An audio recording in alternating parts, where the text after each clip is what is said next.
میں یہ چاہتا ہوں کہ پہلے صرف یہ دیکھ لیں، اس کے بعد میں باقی بات کرتا ہوں۔ یہ وقت پورے قد کے ساتھ چیف جسٹس آف پاکستان اور سپریم کورٹ کے آنریبل ججز کے ساتھ کھڑے ہونے کا ہے۔ اگر اس وقت ہم نے ان کا ساتھ نہ دیا تو اس معاشرے میں جھوٹ، منافقت اور خرید و فروخت کے سوا کچھ نہیں بچے گا۔ اس وقت اف اینڈ بٹ میں نہ پڑے، ہم لوگ ڈٹریکٹ کریں گے، لوگ عدلیہ کے منہ پر کالی سیاہی ملنے کی کوشش کریں گے۔ ہمیں سپریم کورٹ کے چیف جسٹس کے ساتھ کھڑے ہونا چاہیے۔ اب سپریم کورٹ نے کہہ دیا کہ آپ فلانے شخص سے اس کی تحقیقات کروائیں۔ جب سپریم کورٹ کچھ کہہ دے تو آپ کے پاس اختیارات نہیں ہیں، آپ اس کو اس بات کو من و ان تسلیم کرنا ہوگا۔ جس حد تک سپریم کورٹ نے کہا ہے تو آپ کو سیاہ کو سفید ماننا ہوگا۔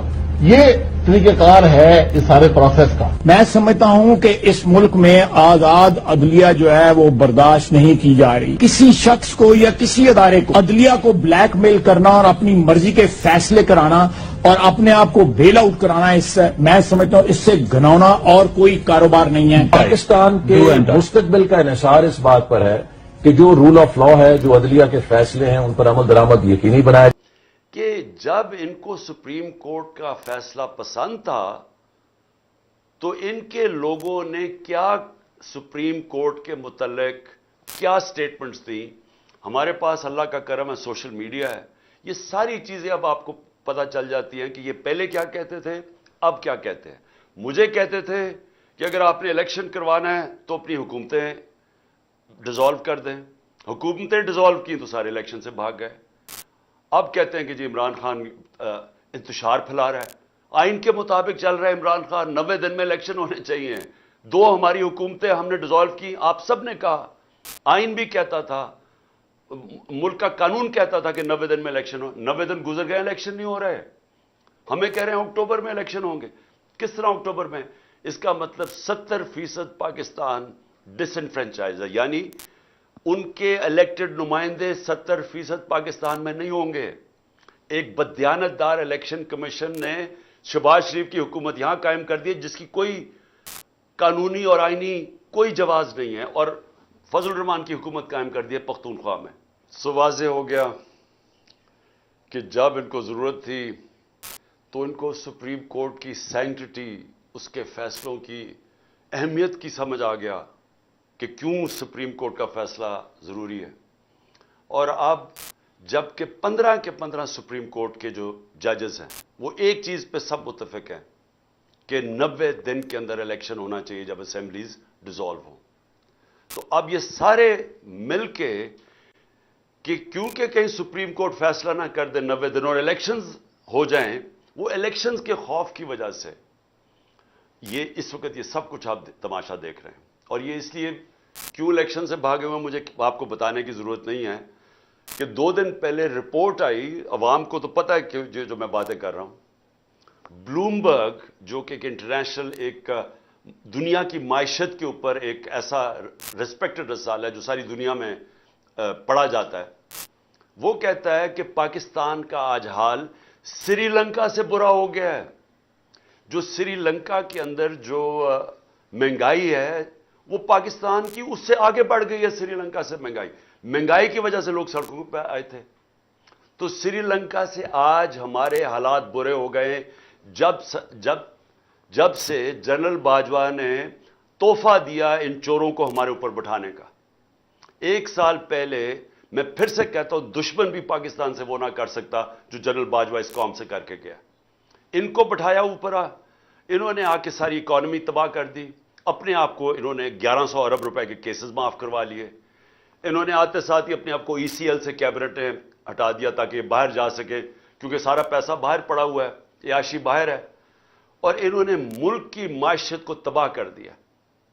اور آج جو لوگ پسے ہوئے ہیں مہنگائی میں، جو لوگوں کے آج حالات ہیں، پھر سے میں بتا دوں، 100 روپیہ 1 سال پہلے جتنی چیزیں خریدتا تھا وہ صرف آج 62 روپے خرید سکتا ہے۔ 62 روپے رہ گئے ہیں اس 100 روپے میں سے، تو خریدار 100 روپے سے گر کے ایک آدمی کے پاس جو 100 روپے کا نوٹ ہے وہ صرف 62 روپے خرید سکتا ہے۔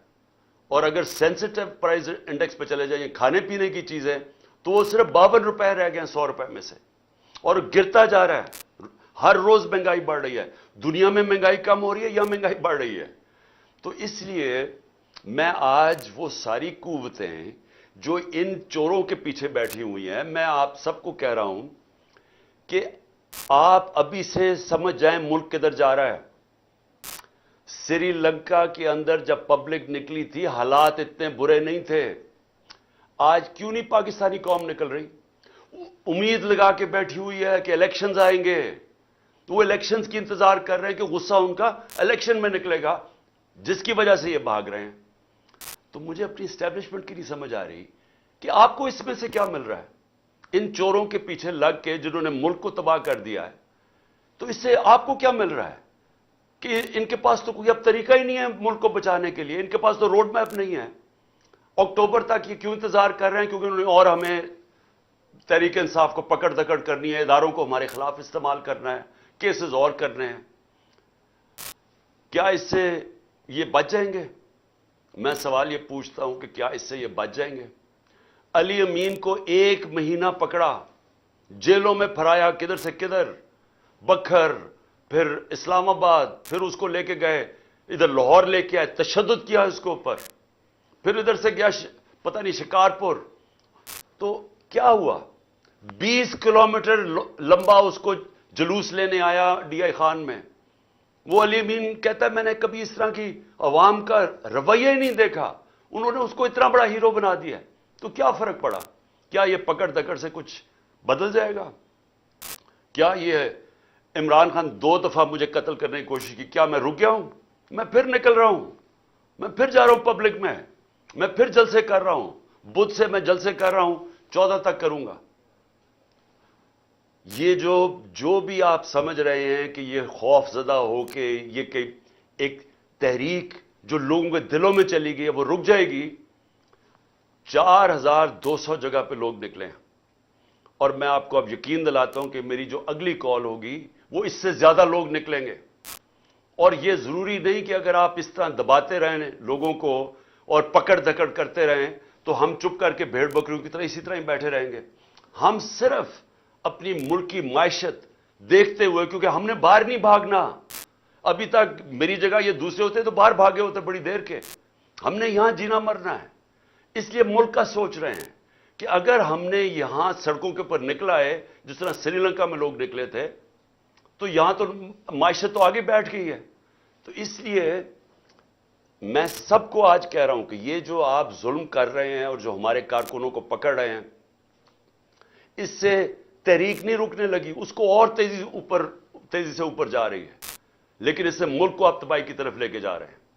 اور جو اسلام آباد میں ہوا، آپ یہ سوچیں کہ کیسے ہو سکتا ہے کہ پہلے ایک ہائی کورٹ جسٹس بابر ستار وہ اجازت دیتے ہیں کہ جی یہ فنڈامنٹل رائٹ ہے ہمارا ریلی نکالنے کا، وہ کہتا ہے فنڈامنٹل رائٹ ہے، رات کے 2 بجے پولیس کہتی ہے نہیں آپ نکال سکتے۔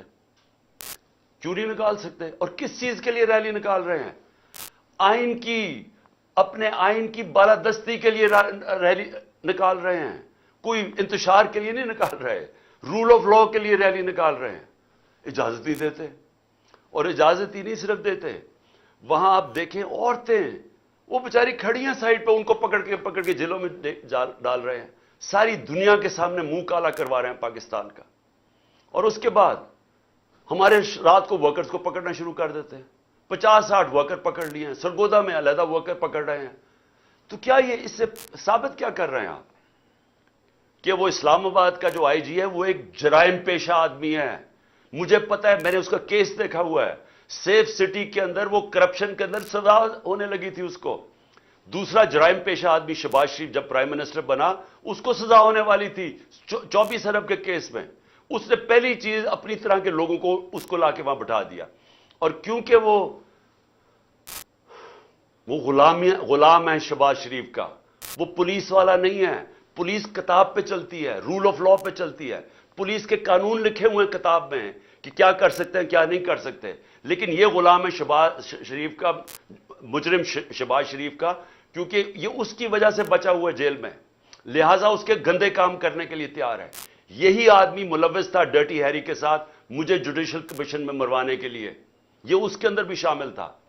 اس نے مل کے جو ہمارے اسلام آباد کی کوئی 500 ورکرز کو پکڑ چکا ہے، باری باری کبھی جیلوں میں ڈالتے ہیں, پکڑتے ہیں, لوگوں کے گھروں میں پولیس گھس جاتی ہے.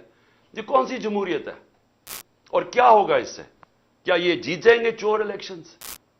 میں اس لیے آج ساروں کو پیغام دینا چاہتا ہوں کہ یہ جو اگلی